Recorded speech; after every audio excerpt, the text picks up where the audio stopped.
Good morning. कैसे हैं आप लोग? आई होप आप लोग बहुत अच्छे होंगे। आज हम लोग एक टॉपिक फिर दोबारा हम लेकर के आए हैं, आप लोग के सामने प्रस्तुत करने जा रहे हैं। जैसे कि हम लोग प्रीवियस दो वीडियोस में देखे हैं। फर्स्ट वीडियो में कुछ हम न्यूमेरिकल सॉल्व किए थे, जो जिसमें कि विदाउट लिक्विडेटर रिमिनेशन था, और सेकेंड वीडियोस में हम लोग लिक्विडेटर रिमिनेशन का जो थियोरेटिकल पोर्शन था उसको हम लोग डिस्कशन किए हैं। आज एक नया वीडियो हम फिर से लेकर के आए हैं, आप लोगों के समक्ष रखना चाह रहे हैं, जिसमें कि एग्जाम्पल के साथ हम लोग इसको सॉल्व करेंगे, कोशिश करेंगे जो एग्जाम्पल के साथ ये आप लोगों को अच्छा से समझ में आए। इसमें जैसे कि प्रीवियस वीडियो में हमने आपको थियोरेटिकल पोर्शन में समझाए थे, उसको हम चाहेंगे एक बार आप लोगों को रिकॉल कर दें। इसमें 3 टॉपिक हमने मेन समझाए थे आप लोगों को लिक्विडेटर रिमिनेशन में, जिसमें कि सबसे पहला टॉपिक था जो lump sum amount paid to liquidator, जो कि या उसको हम फिक्स अमाउंट भी कह सकते हैं। जो एक फिक्स्ड अमाउंट पर कोई भी लिक्विडेटर किसी भी कंपनी के लिक्विडेशन का काम को फुलफिल करता है, जिसमें कि कोई परसेंटेज का तो सवाल ही नहीं होता है। एक लमसम अमाउंट सपोज कि मान लीजिए 1000 हो या फिर 2000 हो या फिर 5000 हो एटसेट्रा, यानी जिस अमाउंट पर वो लिक्विडेटर एग्री हो जाएगा, जो हम आपके काम को फुलफिल कर देंगे, आपका लिक्विडेशन का जो भी काम होगा उन सभी को हम पूरा कर देंगे, तो वो एग्री हो जाता है। तो उसी टॉपिक को हम लोग कहते हैं लमसम अमाउंट और फिक्स्ड अमाउंट कहते हैं। प्रॉब्लम क्रिएट होता है मेनली स्टूडेंट को जब परसेंटेज दे दिया हुआ रहता है, तो इसको भी हमने बताए थे, जो percentage remuneration on amount paid to amount realise from various assets, या remuneration on amount paid to unsecured creditor, या remuneration on amount paid to shareholder etc। ये सब था 3 पॉइंट हमने कल आपको प्रीवियस वीडियोज में समझाए थे। आज उसका एक हम न्यूमेरिकल लेकर के आए हैं, जिसमें कि आप देख सकते हैं जो सेकेंड यहाँ पर जो लिखा हुआ है, certain percentage on assets realised. अब यहाँ पर स्टूडेंट आप लोगों को यहाँ पर समझना होगा कि सर्टेन परसेंटेज, अब यहाँ पर परसेंटेज कुछ भी हो सकता है, सच एज 4% हो, 5% हो या 2% हो, कुछ भी परसेंटेज हो, लेकिन उसके आगे परसेंटेज के आगे ये लिखा हुआ रहेगा जो वो परसेंटेज जो रिम्यूनरेशन ले रहा है लिक्विडेटर, वो किस अमाउंट पर ले रहा है। एसेट्स रियलाइज पर ले रहा है, कि अनसिक्योर्ड क्रेडिटर को जो पेमेंट करेगा उस पर ले रहा है, कि शेयर होल्डर को पेमेंट करेगा उस पर ले रहा है। ये क्लियरली क्वेश्चन में लिखा हुआ रहता है। तो जैसे कि इसको हम लोग आज 1 बाय 1 इसमें समझेंगे इस वीडियो में। सबसे पहला हम लोग यहाँ पर कंडीशन लमसम, आई थिंक आप लोग समझ में आ गया होगा। लमसम में इसमें तो कुछ प्रॉब्लम ही नहीं होगा, जो भी अमाउंट है उसको हम right hand side of the liquidator final statement of account में हम इसको शो कर देते हैं। सेकेंड यहाँ पर जो प्रॉब्लम क्रिएट करता है वो यही है, जो a certain percentage on assets realise. अब इसमें एक क्वेश्चन, न्यूमेरिकल क्वेश्चन हम लिए हैं, जिसमें कि चाहेंगे आप लोग इसको अच्छा से पहले पढ़ लें, उसके बाद फिर इसको हम लोग सॉल्व करेंगे। क्या लिखा हुआ है क्वेश्चन में? करें क्या? Recovery from assets rupees 1,90,000। फिर आगे लिखा हुआ है जो सिक्योर क्रेडिटर रुपीज 20,000। इसको कि इस सिक्योर क्रेडिटर यानी क्रेडिटर के टॉपिक जो था उसको हमने फर्स्ट वीडियो में आप लोगों को एक्सप्लेन किए थे। थोड़ा यहाँ पर हम चाहेंगे आप लोगों को फिर से दोबारा रिकॉल कर दें। Secure, unsecure, there are 2 types of secure creditor में फुल्ली सिक्योर कहते हैं या पार्टली सिक्योर क्रेडिटर कहते हैं। तो ये सिक्योर क्रेडिटर जो होता है वो 2 प्रकार का होता है, फुल्ली सिक्योर क्रेडिटर और पार्टली सिक्योर क्रेडिटर। उसके बाद 2 क्रेडिटर और होते हैं, जिसको कि हम लोग नॉन प्रिफरेंशियल क्रेडिटर और प्रिफरेंशियल क्रेडिटर कहते हैं। तो यहाँ सिक्योर क्रेडिटर का मीनिंग यहाँ पर ये हुआ कि अमाउंट जो भी आप उससे लोन लिए हो, उस लोन अमाउंट से अगर आप ज्यादा अपना एसेट्स उसको दिए हो एज अ सिक्योरिटी के रूप में, तो it is called fully secure creditor. और डेप्ट अमाउंट जो है अगर वो मोर देन हो एसेट्स से, सिक्योरिटीज से, तो it is called partly secure creditor. तो यहाँ पर आप देख सकते हो जो सिक्योर क्रेडिटर में हम लोग यहाँ पर जज भी कर सकते हैं कि ये फुल्ली सिक्योर क्रेडिटर है कि पार्टली सिक्योर क्रेडिटर है। यहाँ क्वेश्चन में आप देखो जो 20,000 सिक्योर क्रेडिटर था, बट इसके they have received rupees 30,000 by selling securities. मतलब क्या, यहाँ कहने का मतलब साफ है, जो लोन लिए थे वो 20,000 था और जो सिक्योरिटी आपने कोई भी एसेट्स दिए थे उस एसेट्स को जो मार्केट में सेल कर रहा है उसका सेलिंग प्राइस हो गया 30,000। तो it is called fully secure creditor. फिर कह रहा है liquidator gets 4% commission on recovered amount. तो calculate the amount of remuneration या कमीशन, यहाँ पर हम रिम्यूनरेशन या कमीशन भी हम लोग लिख सकते हैं। अब यहाँ इसका तो सॉल्यूशन यहाँ पर सिंपल हो जाएगा, हालांकि इसमें 2-3 पॉइंट को आप लोगों को माइंड में सेट करके रखना पड़ेगा, वो हम बताते हैं। पहले इसको हम लोग सॉल्यूशन समझेंगे, जो इसको सॉल्यूशन कैसे करेंगे। तो बहुत this topic is very very simple. क्या है यहाँ पर, तो यहाँ पर हम लोग सॉल्यूशन कर सकते हैं कि assets realise from assets recovery from assets, या इसको हम लोग ऐसे भी लैंग्वेज में लिख सकते हैं जो amount realised from various assets. Amount realise from various assets मतलब यहाँ पर एसेट्स है तो एसेट्स ही हम लोग लिखेंगे, इज रुपीज 1,90,000। अब इसके बाद 1,90,000 एसेट से हम लोग रियलाइज किए, लेकिन यहां पर एक कंडीशन है, इसमें हम लोग ऐड करेंगे। क्या ऐड करेंगे, तो जो सरप्लस आया, सरप्लस कितना है, तो 30,000 ऐड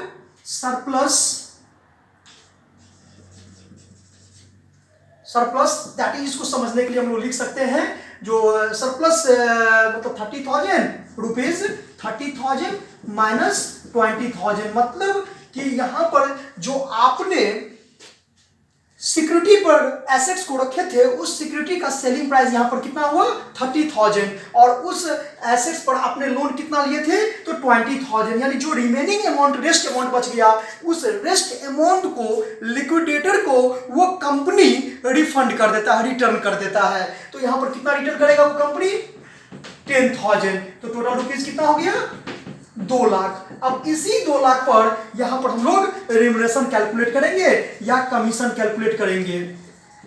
तो remuneration equal to rupees 2 lakh into percentage of rate of, कितना था रेट यहाँ पर क्वेश्चन में 4%, कितना रेट दिया हुआ है 4%, तो 2 लाख इंटू 4%, रुपीज आपका हो जाएगा यहाँ पर rupees 8,000। It is called remuneration. अब यहां पर पॉइंट जो हमने आपको बोले हैं, जो 2-3 पॉइंट को यहां पर आपको कीप योर माइंड अपने दिमाग में सेट कर लेना है। क्या क्या पॉइंट है यहां पर, सबसे पहला पॉइंट यह है जो कह रहा है क्या, जो अगर क्वेश्चन में इंडिकेट नहीं किया हुआ हो कि जो सरप्लस अमाउंट आएगा हम उस अमाउंट को इंक्लूड करेंगे कि जो एसेट्स को रियलाइज करेंगे वो सिक्योरिटी को रियलाइज करेंगे उसको हम लोग इसमें इंक्लूड करेंगे।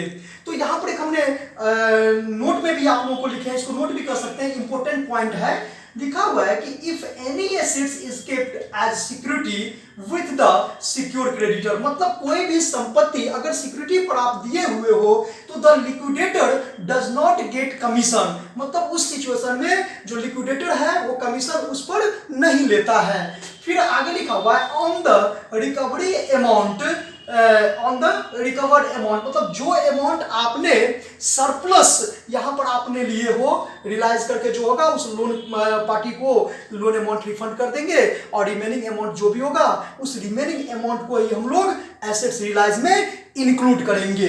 तो यहां पर ये तो साफ हुआ, तो अगर इंडिकेट क्वेश्चन में नहीं किया हुआ होगा तो क्वेश्चन में वहां पर उस सिचुएशन में आप उसके रियलाइज्ड अमाउंट को भी शामिल कर सकते हो और सरप्लस को भी शामिल कर सकते हो, लेकिन इसके लिए आपको नोट में स्पष्ट रूप से इंडिकेट कर देना है, लिख देना है। लेकिन जनरली लिक्विडेटर यह सोच लेता है कि आपको वो जो रियलाइज किया, लिक्विडेटर अगर खुद जाकर के रियलाइज करेगा उस एसेट्स को तो फिर वो रियलाइज वैल्यू को इंक्लूड करेगा अपने रिम्यूनरेशन के कैलकुलेट करते समय, और अगर वो क्वेश्चन में लिखा हुआ है जो सिर्फ सरप्लस को ही लेना है तो फिर आपको सरप्लस को ही लेना पड़ेगा। हाँ, अब यहाँ पर एक क्वेश्चन और है कि कभी कभी आपको लिख देता है कि अमाउंट रियलाइज्ड।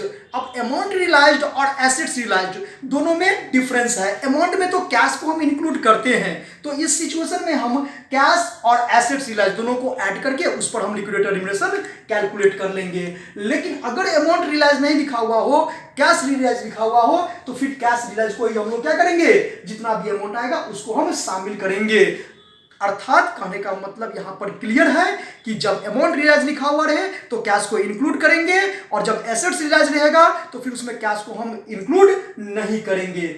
ये इस सिचुएशन हो गया, तीनों कंडीशन है इसमें।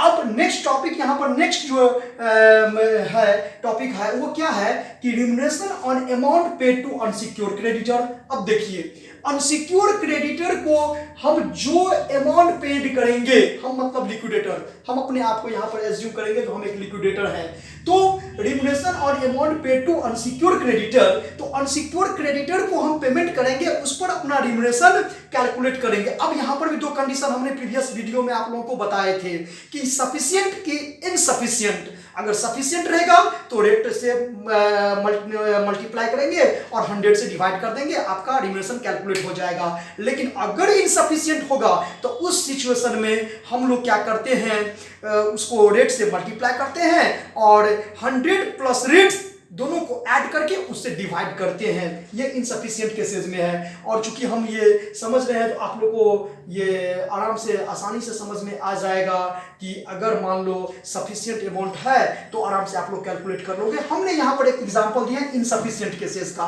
देखिए क्या दिया हुआ एग्जांपल में, कह रहा है कि amount of unsecured creditor is ₹2 lakh. अब देख सकते हो जी अनसिक्योर्ड क्रेडिटर का अमाउंट कितना है, 2 लाख रुपया है।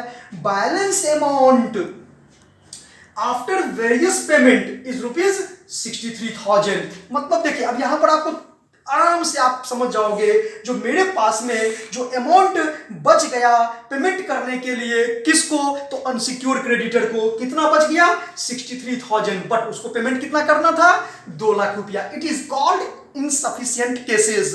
अर्थात हम इस सिचुएशन में अनसिक्योर्ड क्रेडिटर को टोटल पेमेंट नहीं कर पा रहे हैं। The liquidator to be paid at 5% commission या remuneration at the amount paid to unsecured creditor. अब देखिए फिर कह रहा है कि जो calculate the remuneration and the amount payable to unsecured, यानी दो क्वेश्चन इसमें है। एक तो रिम्यूनरेशन कितना अमाउंट आएगा वो फाइंड आउट करना है, और दूसरा हम अनसिक्योर्ड क्रेडिटर को कितना पेमेंट करेंगे वो फाइंड आउट करना है। तो यहां पर ये तो समझ में आ गया होगा आप लोगों को कि ये केसेस जो है वो इनसफिशिएंट केसेस का है, सफिशिएंट केसेस नहीं, सफिशिएंट केसेस का नहीं है। उसका भी हम लोग एक एग्जांपल करेंगे। पहले इनसफिशिएंट, जो कि ये थोड़ा बच्चे को दिक्कत होता है, आप लोग को प्रॉब्लम क्रिएट करता होगा ये टॉपिक, तो इसको हम लोग समझ लेंगे यहाँ पर। तो यहाँ देखो कितना है 63,000, तो आराम से यहाँ पर रिम्यूनरेशन आराम से कैलकुलेट कर लेंगे। अमाउंट कितना बच गया रिमेनिंग, वेरियस पेमेंट करने के बाद मुझे अमाउंट बच गया 63,000 इनटू कितना है, कमीशन कितना है 5%, तो 5 डिवाइडेड 100 प्लस 5 इक्वल टू यहां पर हो जाएगा आपका 63,000 इंटू 5 डिवाइडेड 105, ये हो जाएगा 21 3 जा, यानी यहां पर जो रिम्यूनरेशन हुआ वो कितना रुपीस हुआ 3,000। तो देखिए अब यहां पर क्रॉस चेक भी आप लोग कर सकते हो। तो 63,000 माइनस 3,000 ये हो जाएगा आपका amount paid to unsecured creditor. ये हो जाएगा आपका amount paid to unsecured creditor, यानी अनसिक्योर्ड क्रेडिटर को आप पेमेंट कितना कर रहे हो 60,000, और रिम्यूनरेशन जो आ रहा है आपका वो आपका आ गया 3,000। तो यहां पर क्रॉस चेक भी आप आराम से कर सकते हो। जो हम amount paid to unsecured creditor को कितना पेमेंट किया 60,000, और इसका 5% हम लोग कैलकुलेट कर लेंगे, क्रॉस चेक कर लेंगे। 60,000 इंटू 5% इक्वल टू हो जाएगा आपका 3,000। वो था क्या इक्वल, यहाँ दोनों आपका अमाउंट क्या हो गया इक्वल हो गया। तो आप लोग क्रॉस चेक भी इसको कर सकते हो। बस यही आज के वीडियो में हम आई होप आप लोगों को समझ में आया हुआ होगा। ठीक है, फिर हम इसको आगे वीडियो में फिर आगे हम लोग इसको एक टॉपिक रह गया है, इसको हम लोग करेंगे। Thank you.